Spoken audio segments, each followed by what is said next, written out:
కళ్ళు తెరిచి చూడండి సార్. సావిత్రినే ఛాలెంజ్ చేసి గద్వాలింటిలో అడుగుపెట్టిన పసుపులేటి సురేంద్రకు పడిన శిక్ష ఏమిటో చూసారా?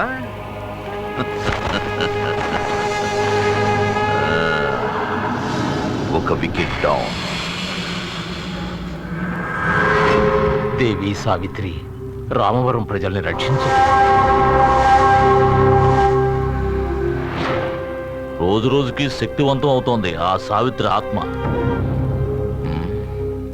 నిడమర్తి వారి కుటుంబంతో ఆడుకుంటే వాళ్ళకి ఇదే గతి పడుతుంది.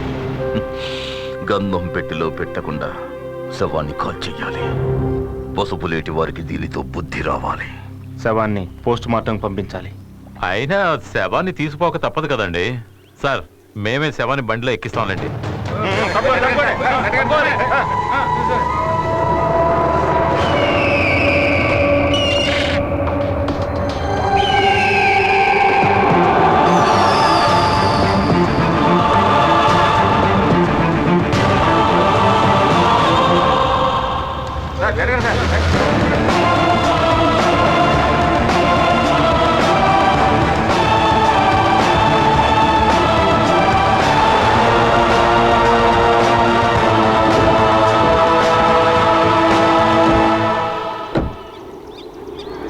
శతకోటి సూర్యుల తేజమే ద్రోణ, అరాచక శక్తులకు అగ్నికణమే ద్రోణ, ఓంకార హ్రీంకార నాదమే ద్రోణ, శరములతో ఆ శివుని అర్చించే ద్రోణ.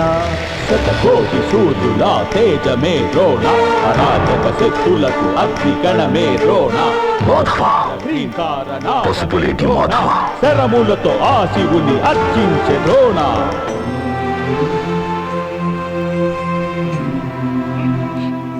మాధవన్న, మన సురేంద్ర ఎట్లా పడి చనిపోయాడు. దాన్ని కిందకి దించండి. మృతదేహం అయినా దానికి ఒక గౌరవం ఉంది.